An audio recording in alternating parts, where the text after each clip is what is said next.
Hello everyone and welcome to the channel. This is my very first video, so bear with me. I am NA Miata. I am your friendly neighborhood Miata enthusiast.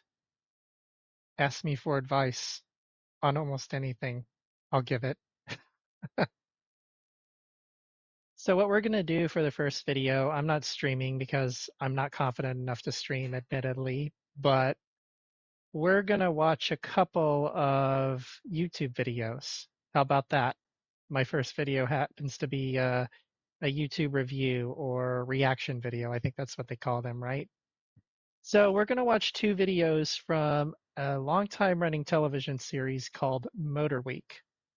Motorweek is a PBS documentary series slash car magazine series. Well, it's not really documentary, it's just car magazine that's been running ever since 1981. So it's going on its 45th season right now. But we're going to watch a couple of their segments from the 1990s that have to do with, well, the two cars that you see in front of you on this background, the NA Miata. One is their very first Miata video, which is where they review a Mariner Blue 1990 NA 1.6. And then the second video is very special to me. It actually is a review of a 1996 M edition, which is my own personal NA. Now, my exact NA is not actually in the video, I don't think. I mean, there's no way to ask them for the VIN number, is there? Oh, it could be. But anyway, that's the same model and trim that I have. So it's kind of special to me, and that's why I decided to pick that video. So without further ado, let's just go ahead and watch and react to the first video.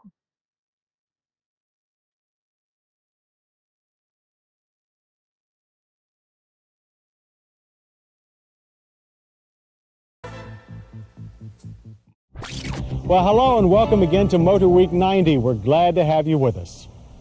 Most of us work hard, and since you can't always count on your boss for a reward, you just have to give it to yourself. You could, for example, treat yourself to one of these. This is the Mazda MX-5 Miata, and the name Miata means reward. A lot of people this past summer have been making the Miata a gift to themselves, or at least they've been trying. Demand for the Miata is far greater than supply. Because of that, dealers have been demanding prices that are thousands higher than the reasonable $13,800 base. And this Miata madness is happening at a time when high insurance prices are supposed to be killing the market for sports cars. So what is it that makes this new sports car so special? I like how his jacket matches the color of the car. That's kind of neat. And what he said about insurance killing the market for sports cars, that's kind of always been the case. And there's kind of a meme within the whole sports car enthusiast community that cars like these are always in danger of going out of existence. Um, Everybody talks about how, like, today crossovers and SUVs and big trucks are all that sell, at least here in the United States. And it's kind of increasingly becoming the same globally in places like Europe and Asia. People want crossovers and whatnot. They want useful vehicles. So sports cars have always kind of been an endangered species because they don't sell well. They don't sell in high volume. Companies don't make much of a profit from them, if at all. Some of them sell them for a loss. So um, special sports cars have just always been special, and this one especially has been special. I'm very surprised Mazda's been able to make this car for 35, 36 years now. So this is, very first model year. Here in the US, it was 1990. In other markets, it was 1989. But this is the 1990 model year. So let's continue. For those of us who are and have been sports car enthusiasts, the answer is very simple. The Miata is a feast for the senses, yet it manages to be so without the squeaks, rattles, leaks, and quirks of the beloved British roadsters. It seems like Mazda was specifically targeting us with subtle and sometimes not so subtle appeals to our sense of nostalgia. The Miata resembles Lotus's original Elan. At the same time, it has a contemporary look with better curves than anything we're used to seeing on a car. The optional alloy wheels look like an aftermarket wheel design that was popular on sports cars in the 60s. God, I love those. And there are chrome rings around the tach and speedometer. reminding us of the Smith's gauges in our Triumphs and MGs. Thankfully, accommodations are a lot better than in roadsters of old. The cockpit is reasonably wide and provides plenty of foot and leg room. And one of the Miata's most impressive features is its top. You can lower it without ever leaving the driver's seat. Zipping out the plastic rear window should come first. People always forget that, including friends who have driven my cars or ridden in my cars. If you have one of those plastic rear windows that came on the NA, the first generation, they will easily rip if you don't actually unzip them from, three sides before folding the top back. A lot of people just throw the top back and then all of a sudden they get a rip in the plastic and all of a sudden, you have to replace the top. And these days, with parts and labor, if you can get a good used top, it's going to be about $600 to $800 depending on where you are. If you want a new top, it's going to run well over 1,000. You shouldn't have to replace a top, but every maybe 5 to 7 years if you take good care of your Miata. So if you're replacing it much longer than that, you're either parking it outside, you don't give a shit about its position, or it's you do stuff like this. So just be mindful of that. That actually is a useful piece of advice. Then two latches must be undone at the windshield frame. The whole works. Oh, I want to point something out. If you notice, those latches that he had were kind of glossy as far as the metal goes. Apparently, only the very first few thousand Miatas that left the assembly line in Japan have those gloss latches. And if you can find them, they are just, I'm sure the gloss is worn off still. So they're probably like finding a unicorn right now. But that's something I read somewhere. Only the first few thousand had glossy um, top handles. Folds neatly back out of the way. You will have to get out to install the top boot, which attaches quickly with a tongue and groove sort of plastic and a minimum of clips. Little stretching is If you required. put one of those on, The that's interior, extremely like the top boomer. mechanism, is fresh and modern. It's more reminiscent of a first-generation RX-7 than any British roadster. But compared to most cars of today, controls are delightfully simple and self-explanatory. Stock controls for lights and wipers are a finger away from the steering wheel. We have only a few complaints. The dash vents are small and difficult to manipulate, and the horn buttons on the steering wheel are located too close to the steering wheel rim, where they can be pushed accidentally. But there's a reason for that. The Miata is equipped with a driver airbag located in the steering wheel hub. Beyond the wheel, you'll find simple analog gauges, and everything you could want is here but a voltmeter. Yeah, that's very Mazda important. makes up for the omission by adding a fourth pedal on the floor, a place for your foot when bracing yourself in a corner. The seats are also designed for the task of holding the driver in place. Side bolstering and lower leg support are good, but some drivers still find the seats a bit small. Small, too, is the trunk. But what can we say? This is a roadster, a car meant for carrying only a driver and a friend. And for that, the engine is quite up to the task. It has two cams, 4 valves per cylinder, and produces 116 horsepower.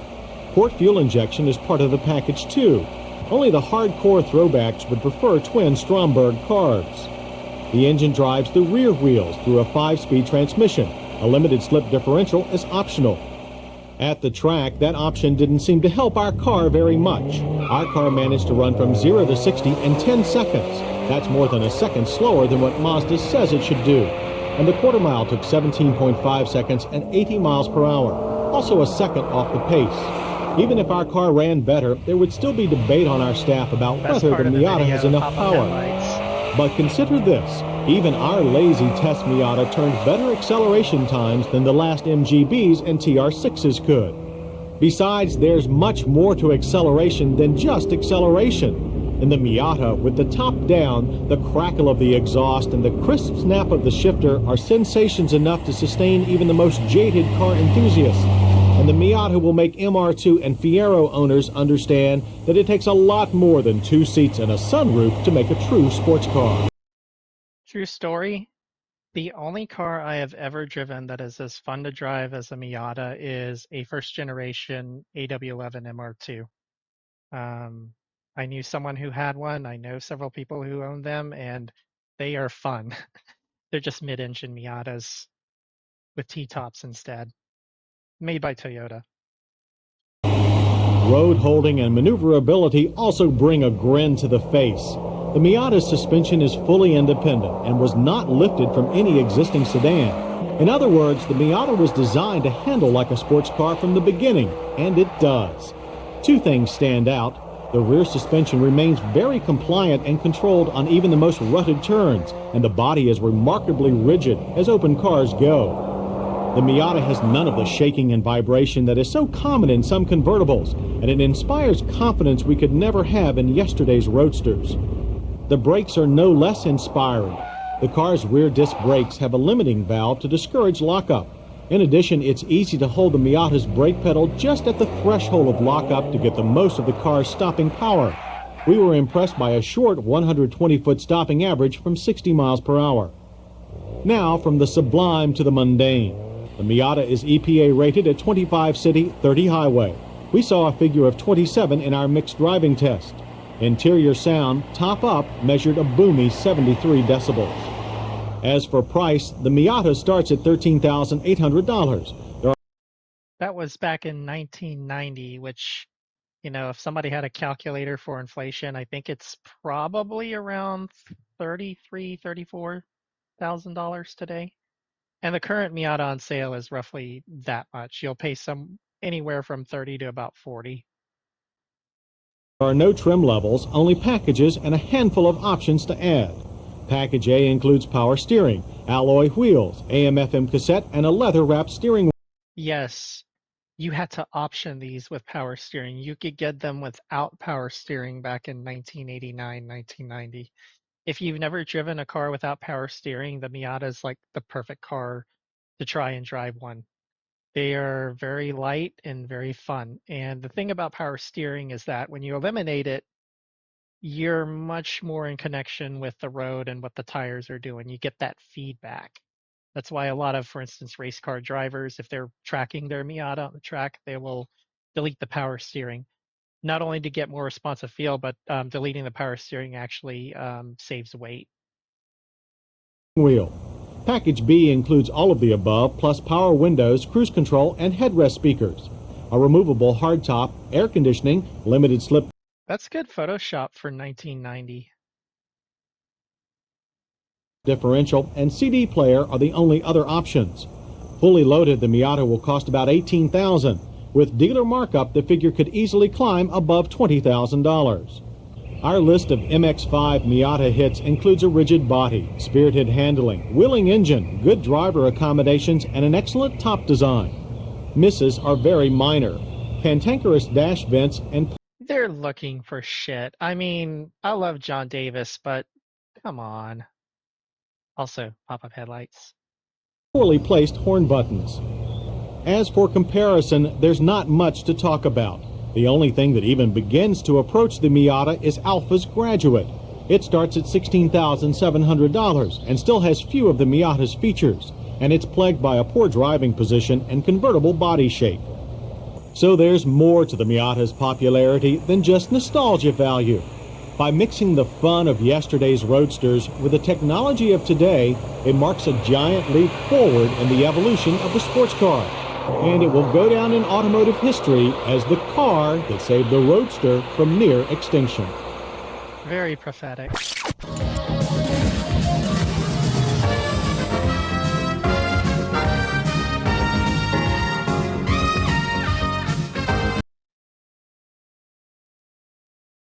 Okay, this next video is of the 1996 M edition. Um, Motorweek did this one as well, just 6 years later. So, and like I said, this is the model of NA Miata that I personally own. So it's kind of special to me. This video is a little bit shorter than the other one, but they point out all the features just like they did with the last one. So here goes. Regular Motorweek viewers know that the past several years haven't been good to sports car manufacturers. Back with that theme about, yeah, sports cars are always like a dying breed. They're always in danger of extinction. So Painfully aware of this situation is Mazda, which finally had to pull the plug on its no-nonsense RX-7. He's talking about the FD, of course. Just a word of note in the US market, 1995 was the last model year of the FD. So we only got, what is it, the Series 6. So if you wanted the next two series of the FD, I think they were only available in Japan, maybe Australia and New Zealand. I don't quite remember. But yeah, as far as USDM FDs go, you're stuck for model years 93 through 95. And then I don't know if it's because Mazda didn't sell that many or they didn't want to make it compliant with OBD2, which would go into effect in model year 1996. That's the theory, and that's kind of the one I believe. Um, but but they've been the Miata ever since. And I should note about OBD2, that's one of the advantages you get if you get a 96 or a 97 NA. In certain states like California, you can pass emissions with just the OBD2 test rather than having to stick the sniffer in your tailpipe or something like that. At least I think that's how it goes. I don't live in California, but I think that's how it goes. That's one advantage. So Mazda has had better luck with its other two-seater, the Miata. One reason is the now annual mid-model year M Edition Roadsters. What is it about these special Sportsters that helps keep the Miata alive and well? Well, first and foremost, all Miatas deliver more pure driving satisfaction than just about any other car on the road today. And this year's M Edition Roadster adds even more goodies to attract those Miata fanciers looking for some affordable exclusivity, including features not found on the standard Miata, starting with the M Edition's deep blue Starlight mica paint. this is my favorite thing about the 96 M edition is the color, this dark blue that kind of flip-flops a little, looks different depending on the light. I absolutely love it. And if you can't tell, my character design is based off of this NA. I've got, dark blue, and then the interior kind of matches my hair, tan. Borrowed from Mazda's Millennia luxury sedan. The lush color is set against this tight-fitting tan vinyl top and matching leather seats that Mine actually has those original seats. A lot of them are just torn up, but if you can find those seats, they do command a premium. include the embroidered M Edition logo. And the cabin is where you find most of this Miata's special touches, such as polished sill plates, a Nardi wood manual transmission shift knob and handbrake handle, plus an M Edition logo on the tachometer. Notice how, by the way, compared to the 1990 model year, over the course of the first generation, they actually cheapened out on a few parts. One of those was after 1995, actually midway through that model year, they eliminated the chrome rings around the tach and the speedometer on all Miatas coming from the factory for whatever reason. And I don't think they were brought back until maybe halfway through the NB generation. I know they brought them back with the NC, although they don't look quite as good. Part of a clear analog gauge cluster that lacks only a voltage readout. Cosmetics? Sure, but then style is what the M Edition is all about. But there's also no lack of no-nonsense sports car performance, as we found out when we traveled to Georgia's Roebling Road Raceway. Credit this 1.8-liter 16-valve four-cylinder that powers all Miatas. This is an upgrade from 1990. In 1990, you had a 1.6 motor that only produced, I think, 116 horsepower. So now we're up to 133 in a 1.8. Its dual overhead cams help produce 133 horsepower and 114 pound-feet of torque. That's up 5 horses and 4 pound-feet from last year, which drove our track numbers down. 0 to 60 skipped by in a quick 7.5 seconds, almost a full second faster than the 95 M Edition. We bested our old quarter-mile figures too, taking only 15.8 seconds to reach 91 miles per hour. Still, raw numbers only begin to describe the magic that is the Miata driving experience. Its perfect 50-50 weight distribution gives it a balance matched by few. Tops 2 in our book is the super short throw 5-speed shifter. It delivers power to the rear wheels with the greatest of ease. One thing I will say about the shifter is the stock shifter in any Miata is about the best shifter you're going to find from the factory in any vehicle, period. I don't care what anybody says. It's very easy to learn on. It's very crisp. They go straight into the gears. There's no mushiness like you get in a lot of other shifters, even from the Sarah. So it's just absolutely sublime when you're rowing through the gears. And a mighty high fun quotient too, which we enjoyed around Roebling's Nine Corners, where the M Edition Look at that sport-tuned paint. four-wheel I love independent it. double wishbone suspension and Torsen limited slip rear differential gave it near perfect manners, and kept the 60 series tires mounted on these M Edition exclusive 15-inch alloy wheels. Mine have the original wheels. That's something I absolutely love about them. I'm not a totally against like aftermarket wheels, but if you have a special edition car like that and the original wheels look good, you should stick with them. Snug to the pavement, And those wheels are and made by helped us Inky, stop by the short way. too. The standard four-wheel disc with So anti-lock they are brought not our like 2,300-pound cheap wheels by Miata any to arrow means. straight stops in an excellent average distance of 105 feet. Dropping the top starts by unzipping the plastic rear window, releasing two spring-loaded windshield header latches, and simply pushing back the top. It folds down almost out of sight, then is covered with this smooth-fitting boot. I have a Miata couple of bucket those seats tonneau provide good covers. support Apparently they and go a for good fine money. driving position, despite no power adjustments or tilt wheel. Maybe I should Proof sell that mine and simplicity collect a done couple properly $100. still works. But M Edition Miatas do get a premium stereo system with both in-dash cassette and compact disc capability standard. So is air conditioning, which is optional on all other Miatas. Controls are large and easy to use.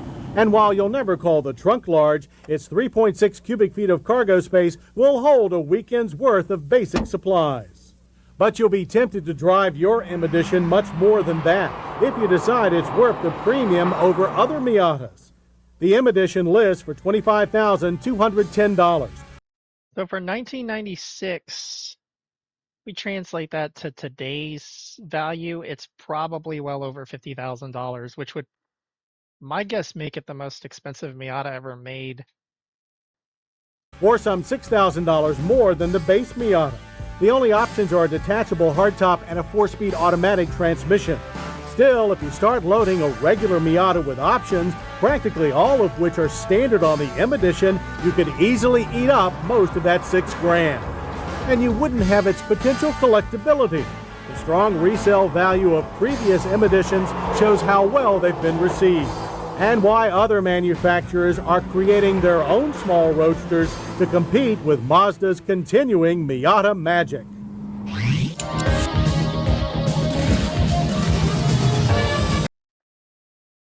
Well, that does it for that video. Back to the staring contest here. I don't know what else to call it, but I had this picture I took from about a year ago. A little tidbit, I used to own that Mariner Blue NA that's on the right, and I sold it to a friend. In case you're wondering, that's an NC Club behind them. That's a third generation Miata in white with the power retractable hardtop. But yeah, I used to own that Mariner Blue NA that's on the right, and I sold it to my buddy who gave me a bunch of money for it, and I used that to buy that M edition that's on the left, which is my car. That is my NA, and that is the trim that I'd been looking for at least 2 or 3 years up until that point. It was my dream NA, so to speak, my dream Miata, and as soon as I saw one for sale near my area, I went ahead and just said, "Here, take my fucking money." But I've been very happy with it. It was definitely a good decision. So,